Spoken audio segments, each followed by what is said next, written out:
नमस्कार विद्यार्थियों, प्रथम वर्ष इतिहास के आप विद्यार्थी हैं और हम लोग पहले जिस वीडियो में हम लोगों ने वैदिक काल को हम जब पढ़ रहे थे तो उसमें मैंने आपको बताया था कि वैदिक काल को हम दो भागों में बांट सकते हैं, ऋग्वेद काल और उत्तर वैदिक काल। जब हम ऋग्वेद काल की बात करते हैं और राजनीतिक अवस्था की बात करते हैं तो वहाँ पर हम ये देखते हैं कि ऋग्वेद काल में जो राजनीतिक व्यवस्था थी उसमें जो राष्ट्र था वो अलग अलग विभागों में डिवाइडेड था। जैसे आज की तत्कालीन परिस्थितियों में जैसे है ना, राष्ट्र हमारा देश होता है, देश के बाद राज्य होता है, राज्य के बाद संभाग, जिला, इसी तरह से उस समय भी ये डिवीजन हम लोगों को दिखाई देता है। तो ये डिवीजन क्या था? सबसे छोटी इकाई जो थी उसे हम कुल कहते हैं। कुल अर्थात परिवार का मुखिया था, वो इसका सबसे इम्पोर्टेंट व्यक्ति माना जाता है। लेकिन ये बात है कि कुल जो है वो सबसे छोटी इकाई है। कुल सबसे छोटी इकाई, बहुत सारे कुल मिलकर ग्राम बनाते हैं। मतलब जो भी उस परिवार में जो लोग रहते थे, जो भी उस अलग अलग जो कुल थे, वो सब मिलके क्या बना रहे हैं? ग्राम। तो कुल से बड़ी इकाई क्या हो गई? ग्राम।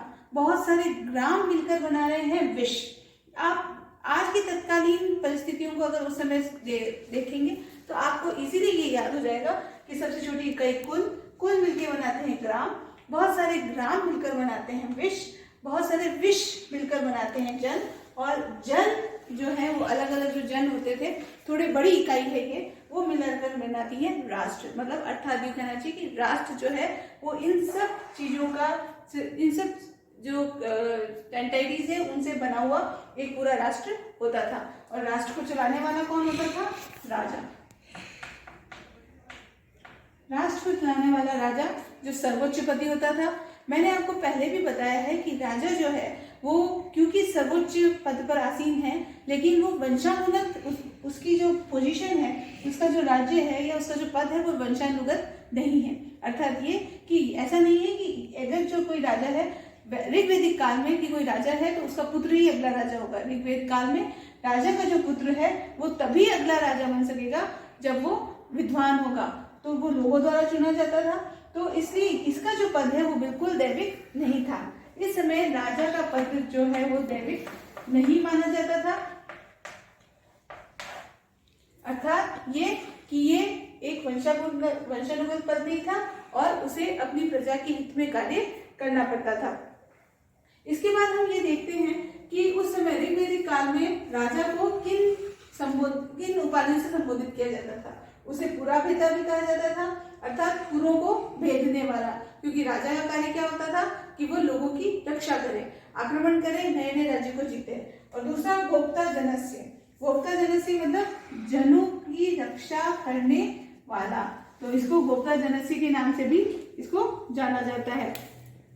इसके बाद हमारे को एक चीज और ध्यान रखनी है कि जो राजनीतिक जीवन की हम बात कर रहे हैं, ये तो अलग अलग उसके छोटे छोटे विभाग होते हैं, लेकिन जब हम राजनीतिक व्यवस्था की बात कर रहे हैं तो राजा की मदद के लिए कौन सी समितियां होती थी, कौन सी ऐसी, जैसे आज की तारीख में ना हमारी लोकसभा है, राज्यसभा है, राज्य स्तर पर हमारी विधानसभाएं होती है, वैसे उस समय भी क्या ऐसी कोई मौजूद थी समितियां जो उसकी मदद करती थी? बिल्कुल थी। उस समय की हमको जानकारी मिलती है कि 3 तरह की उस समय ऐसी संस्थाएं थी जो मदद करती थी। पहली है सभा, दूसरी है समिति, और तीसरी जो एक और इसमें इम्पोर्टेंट जो संस्था आती है वो है विदत। सभा जो है वो क्या थी? जो कुलीन लोग होते थे उनकी संस्था सभा कहलाती थी। समिति जितने भी कुल के जो कुलपति होते थे, जिनको हम कुलुप भी कहते हैं, वो सब मिलकर बनाते थे समिति। और विदत ये एक ऐसी संस्था थी जो उस समय के यूं कहना चाहिए सारे विद्वान जो लोग हैं वो मिलकर इस विदत को बनाते थे। लेकिन मुख्य रूप से जो कार्य किया जाता था वो और सभा और समिति द्वारा किया जाता था। आपको एक चीज और यहाँ पर याद रखनी है कि ऋग्वेद काल में सभा, समिति और विदत की जो जानकारी हमको मिलती है, लेकिन उत्तर वैदिक काल में हमारे को विदत की जानकारी प्राप्त नहीं होती। ये यूं कहना चाहिए कि उस समय ये संस्था जो है वो बहुत ही गौण हो गई थी और उसका इतना वर्चस्व नहीं था कि वो राजनीतिक अवस्था में किसी तरह की कोई मदद कर सके। तो उस समय से सभा और समिति सबसे इंपॉर्टेंट थी उत्तर वैदिक काल में। लेकिन ऋग्वेद काल में सभा, समिति, विदत जानकारी हमें प्राप्त होती है।